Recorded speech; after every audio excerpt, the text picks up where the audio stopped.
Radio UNAM y el Programa Universitario de Bioética presentan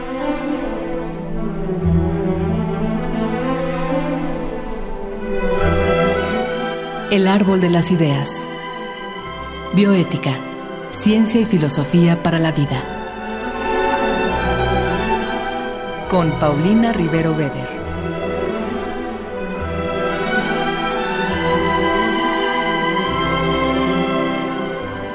Un saludo a todos los radioescuchas. Yo soy Paulina Rivero Weber, directora del Programa Universitario de Bioética, y en esta ocasión vamos a hablar de ética y Big Data. Por supuesto, todo esto llevado desde el punto de vista de la bioética, para lo cual contamos con la presencia del doctor Federico Lefranc. Antes de presentárselos, vamos a escuchar la cápsula que el Programa Universitario de Bioética y Radio UNAM han preparado para ustedes. El conocimiento es poder, y en la era de la información, los datos son un recurso tan valioso como el petróleo. Por ello, uno de los términos más sonados en los negocios digitales es Big Data, un campo de estudio relativamente reciente cuyas aplicaciones han revolucionado completamente nuestras vidas. Se trata sencillamente de la recopilación, almacenamiento, análisis y explotación de grandes volúmenes de datos, a fin de extraer información útil. Todo ello va mucho más allá de hacer una encuesta de usuarios o evaluar cuánto se vendió un producto el último mes. Para algunos, el alcance del Big Data es digno de una historia de ciencia ficción. Cada vez que buscas algo en Internet, cada vez que visitas un sitio o compartes algo en tus redes sociales, cada correo electrónico que recibes, lees, redactas y envías, o cada uno de los clics que realizas durante tu navegación en Internet, genera una huella digital que le permite a un sinnúmero de empresas identificar tus hábitos de consumo. Y no solo intentar satisfacerlos, también tratar de anticiparse a tus necesidades futuras e incluso crear un nuevo producto o servicio que aún no sabes que quieres, pero que muy probablemente estará entre tus favoritos. Durante siglos, la humanidad ha recopilado datos para generar todas las ramas del conocimiento. De ahí el surgimiento y la necesidad de la estadística social. Sin embargo, nunca antes como ahora se había podido procesar tanta información en tan poco tiempo. Nunca había sido posible cuantificar tantos aspectos de nuestras actividades. Por supuesto, suena escalofriante. Sin embargo, no podemos evitar ver los beneficios de esto. Si Google Maps no registrara nuestros movimientos mediante el GPS y la cantidad de automóviles en una vialidad a determinada hora del día, las aplicaciones de navegación no podrían calcular la ruta más rápida a un destino. Con el análisis de las quejas de los usuarios, las redes sociales no podrían reportar las actividades ilícitas que se realizan en ellas. Y una de las aplicaciones más prometedoras corresponde al campo de la medicina y la salud pública, donde el uso de análisis masivos de datos podría ayudar a encontrar moléculas más efectivas para producir nuevos medicamentos y monitorear posibles efectos secundarios. A la par, debemos cuestionar cómo estos datos irrumpen en nuestra privacidad. Cada anuncio que entre en nuestra navegación a Internet ha sido elegido específicamente para cada uno de nosotros. Entonces, ¿es válido que las empresas utilicen estos datos para bombardearnos de publicidad? ¿Es correcto que una aseguradora tenga acceso a mi historial clínico y con base en él me niegue sus servicios? ¿Qué hay con el diseño de propaganda electoral personalizada para influir en nuestras preferencias políticas, como ocurrió con Cambridge Analytica en 2016? En pocas palabras, ¿es correcto reducir a los seres humanos a datos cuantificables para generar una ganancia económica? Pues les decía yo que estamos con el doctor Federico Lefranc, quien es licenciado en Derecho por la Universidad Autónoma Metropolitana y obtuvo el grado en doctor también en Derecho por la Universidad Autónoma de Barcelona, en España. Y entre otras cosas, él es investigador titular del Centro Público de Investigación Infotec, así como colaborador de la iniciativa del Observatorio Iberoamericano de Protección de Datos. Entonces, bueno, sus líneas de investigación abarcan la filosofía del derecho, los derechos humanos, derecho y la tecnología. Y hoy, pues, nos va a platicar un poco sobre ética y Big Data. Pues, doctor, gracias por haber aceptado la invitación que te hemos hecho y pues primero quisiera que nos dijeras qué es esto del Big Data, porque pues nuestro auditorio, y en esta ocasión te confieso, yo ignoro el significado de la expresión. Muy bien. Bueno, primero, muchísimas gracias por la invitación. Siempre es un placer, ¿no?, estar en cuestiones de la UNAM.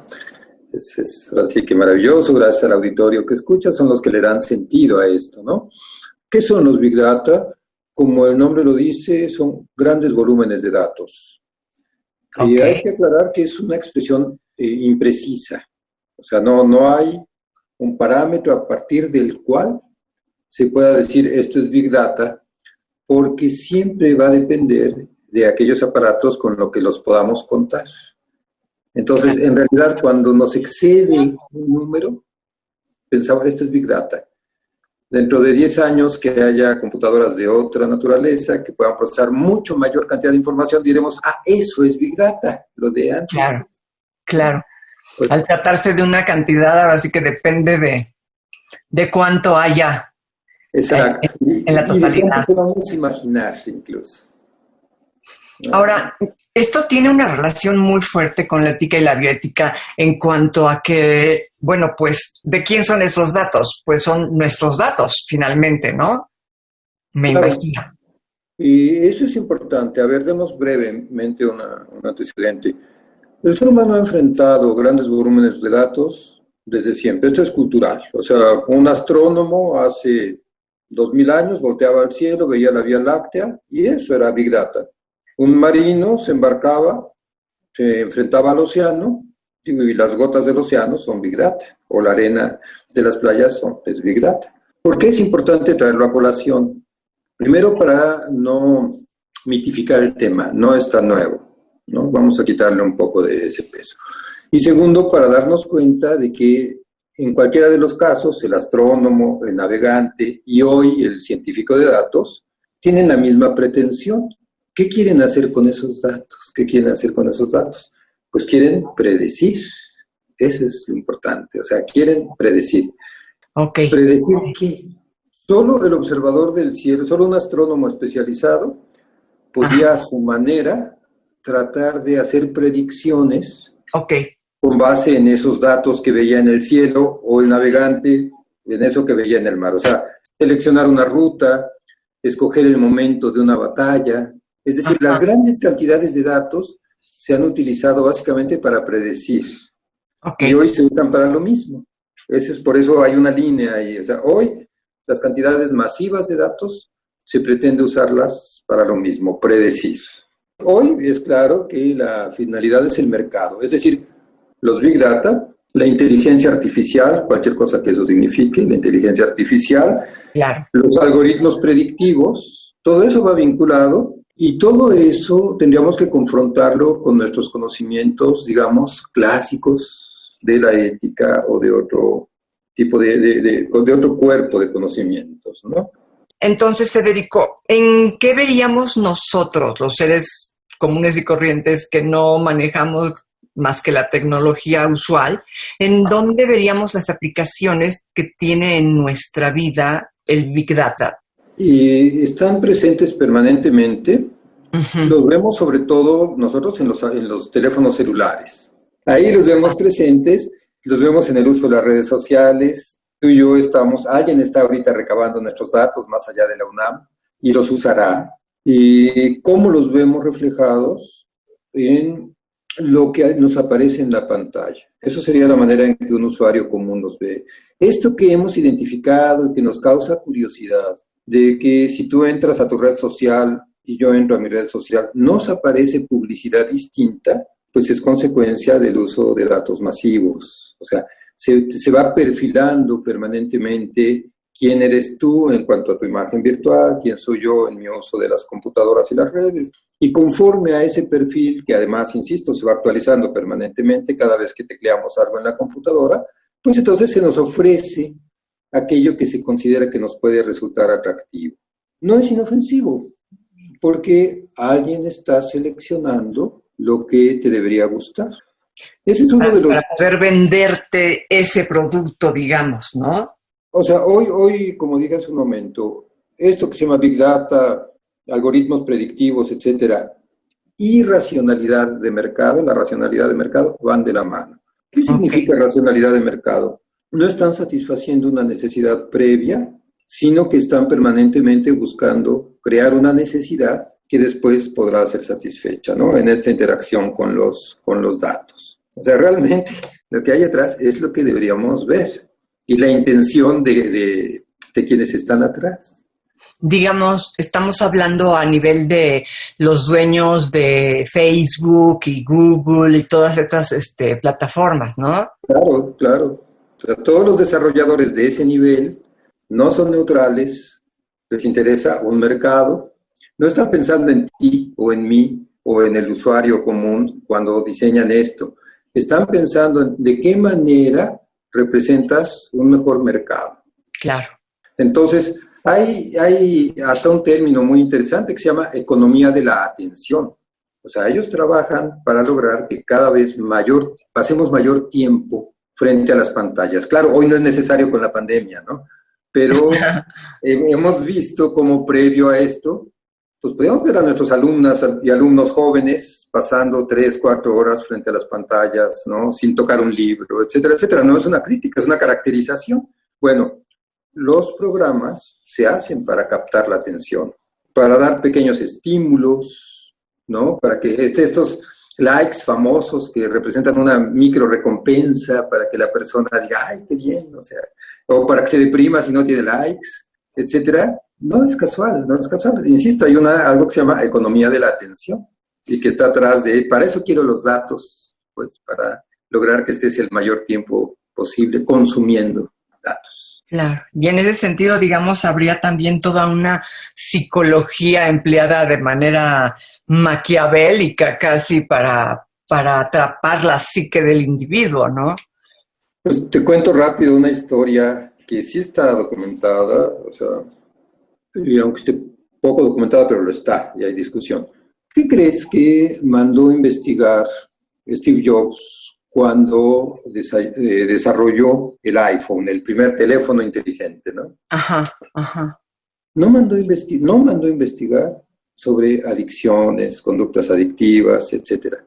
No, lo que mandó investigar fue sobre procesos de enamoramiento en adolescentes y jóvenes, porque lo que él quería lograr era que literalmente nos enamoráramos de nuestros aparatos. Complicado, ¿no? La bioquímica del enamoramiento. Y de hecho ha habido un comercial que los traicionaba maravillosamente, pero que estuvo al aire solo como 2 semanas. Y salía un ejecutivo de traje así, ¿no? En un campo de trigo, ¿no? Corriendo y bailando, y en las manos traía su tablet de color blanco, de esta marca, ¿no? Y bailaba con ella y se dejaba caer al suelo. Así una escena romántica, maravillosa, era su tableta, ¿no? Es lo que está atrás, es lo que está atrás. Entonces, sí es un mundo complicado. En ese sentido, o sea, insisto, porque no están pensando en ti, en mí, en tus necesidades, en mis necesidades, las del público. No. Si están pensando en mis necesidades es para usarlas. Claro. Y yo para crear nuevas necesidades. Aquí hago una última observación en ese sentido. No es que yo sea un detractor de la tecnología. Más bien, lo que creo es que deberíamos ir aprendiendo a hacer un uso crítico y consciente de la tecnología, ¿no? Que esa es una cuestión distinta, ¿no? Claro, porque finalmente en lo que estamos cayendo es una nueva forma de adicción, digamos, una nueva forma de dependencia. De dependencia, más que de adicción, de dependencia. De dependencia a niveles muy altos, ¿no? Porque, pues, insisto, la gente joven ha dejado incluso de leer. O sea, no puede sostener su atención en lecturas largas porque está tocando su aparato electrónico, ya simplemente tocándolo, pues centenares de veces por día, hasta sin darse cuenta, ¿no?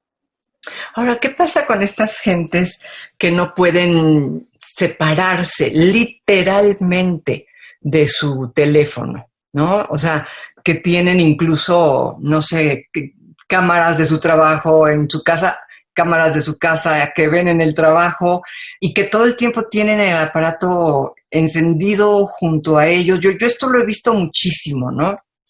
Y yo me imagino que esto es una nueva enfermedad. Mira, sí, en algunos países, en Corea me parece, entre otros, sí se le trata como una adicción, sobre todo en adolescentes. o sea, y en jóvenes. Es decir, hay literalmente terapia completa para ir logrando que el adolescente o el joven o la joven se distancien lo suficiente de los artefactos. Sí las hay. No en todos lados se le ha querido identificar como una adicción. Yo creo que sí responde a esas características porque desencadena procesos Claro. biológicos, ¿no? Bioquímicos, etcétera, etcétera, en el ser humano. Pero también creo que hay algo cultural fuerte. Hemos cedido ante ello por muchos factores, porque en sociedades como la nuestra tenemos muy poco tiempo. O sea, a ver, tú ve a una mamá que trabaja, es ama de casa, tiene hijos, etcétera, pues a veces es inevitable que le dé la tableta al hijo pequeño para que el hijo le deje a ella un respiro. Es lo que tendríamos que revisar.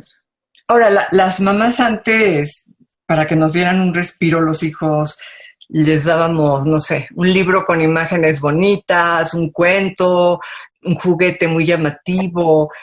¿No será que nos estamos escandalizando un poco de más? ¿O realmente es tan grave? O sea... Sí, no, mira, te doy un parámetro para que tú después decidas qué tan grave es. Hay una investigadora noruega, Anne Mangen, que ha estudiado los efectos de la lectura en pantalla versus los efectos de la lectura en impreso, en libros. Entonces tiene dos grupos de jóvenes, ¿no? A uno les da lectura en pantalla, sea teléfono, tableta, computadora de escritorio, pero lectura en pantalla. Digamos, un libro completo en Kindle, ajá, una cosa así. Sí. Okay. Las mismas lecturas se las da en libros físicos a otro grupo, al grupo que sea como de control, ¿no? Ok. Lo que ella identifica es que hay una pérdida del 30% de profundidad en la comprensión cuando solo leemos en pantalla. Entonces ya tú tendrás que decidir si nos estamos escandalizando de más o no. Ella tiene sus hipótesis, ¿no? Que yo concuerdo con ello. Como dice ella, a ver, el ser humano es tridimensional, tu mirada es tridimensional, tus manos son tridimensionales, tus dedos están hechos para... O sea, los libros que amas, los abres, sabes dónde está el párrafo que has leído 10 veces. Claro. ¿Sí? Eso no se puede hacer. Lo haces tuyo, ¿no? Lo haces tuyo, es tu objeto, exacto. Eso no puede suceder en las pantallas, no están diseñadas para eso. Pero esa pérdida de profundidad en la comprensión, digo, yo esto lo estudié hace varios años, pero sí me resultó poderoso. Qué barbaridad. Es muy impresionante este experimento que nos relatas, ¿eh? Porque yo creo que de alguna manera todos lo hemos vivido cuando buscamos, cuando queremos recordar algo que leímos y que hasta subrayamos, ¿no? Y tenemos esta memoria fotográfica de decir, yo me acuerdo que estaba en la esquinita derecha y le puse una estrellita o le puse una palomita, ¿no? Y casi lo encuentras por la palomita, ¿no? Cosa que solo puedes hacer cuando el objeto es tuyo y lo tienes en las manos y te puedes incluso acurrucar con él. En cambio, la lectura de la tablet o de la pantalla es completamente ajena, ¿no?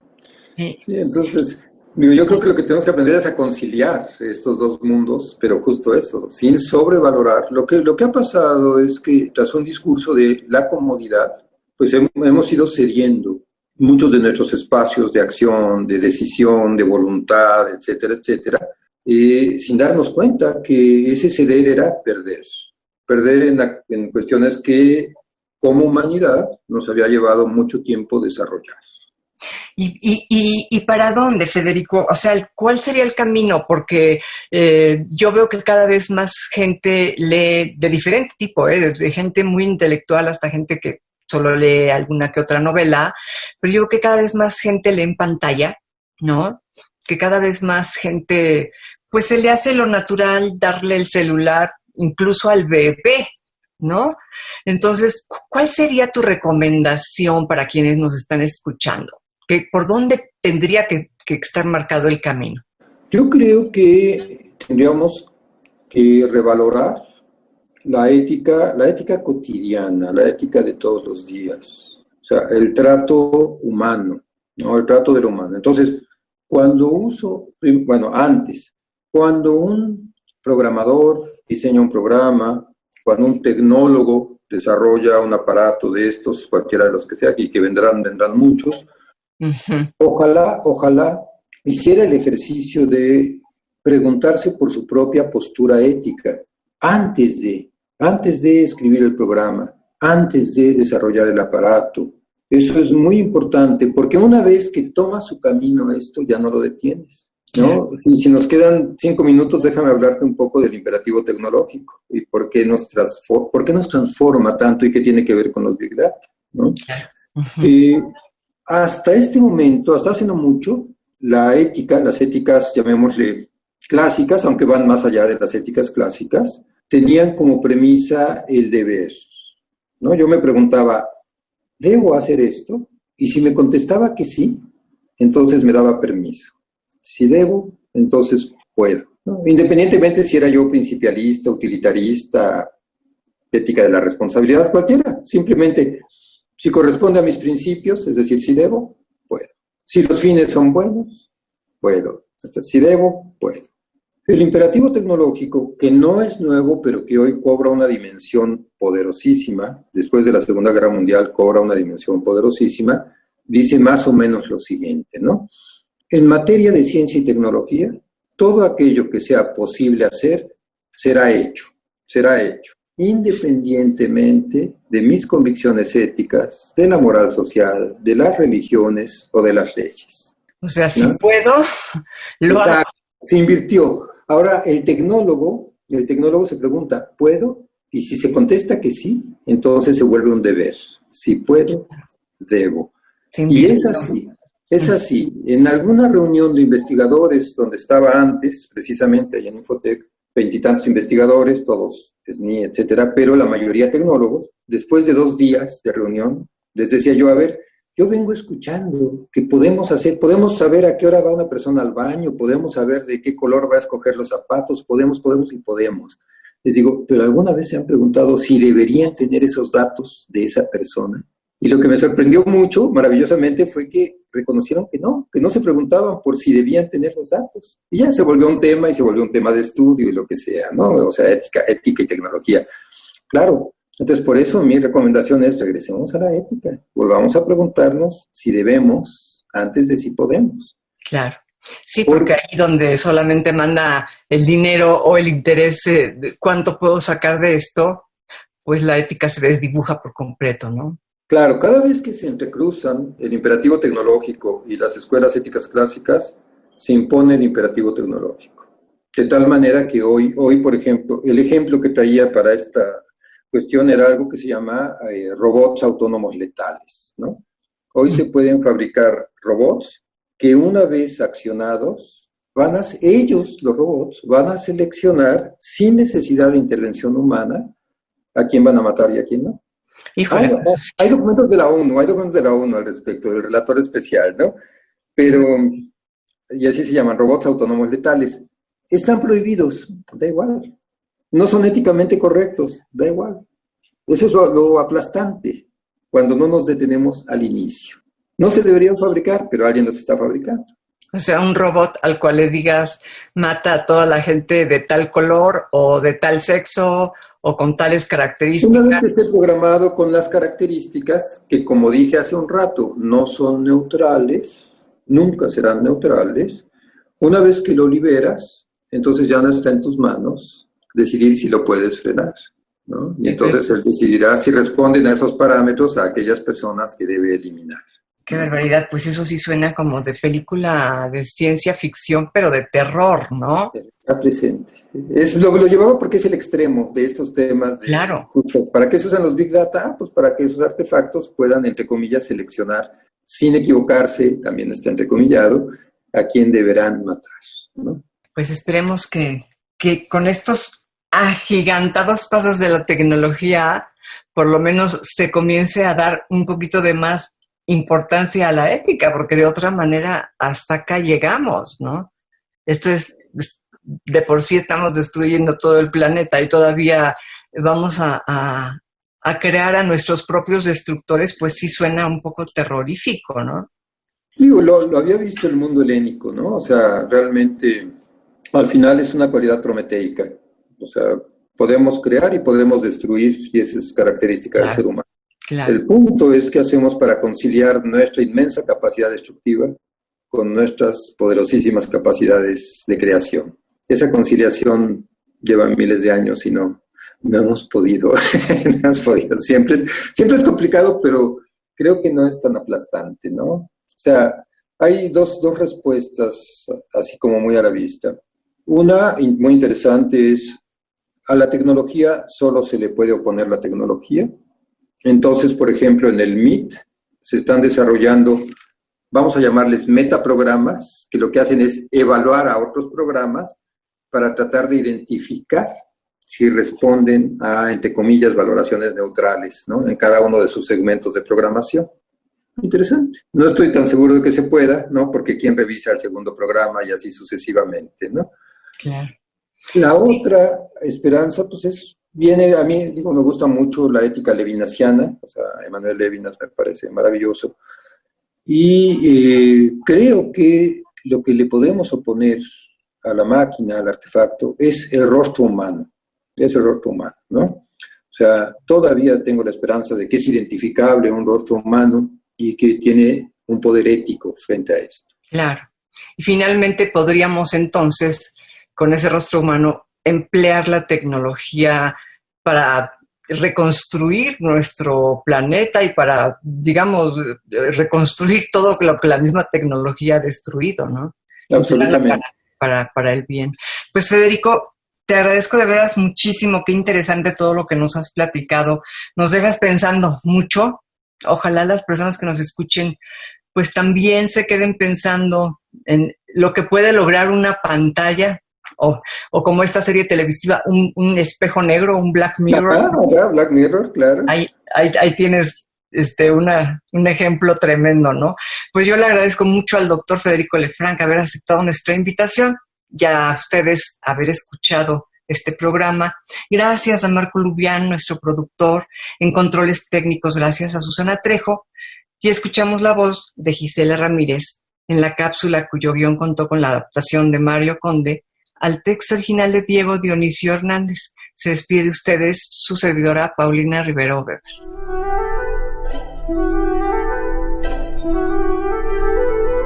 Radio UNAM y el Programa Universitario de Bioética presentaron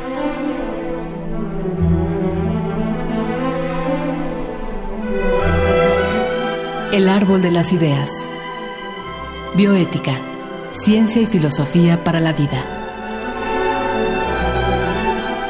Con Paulina Rivero Weber.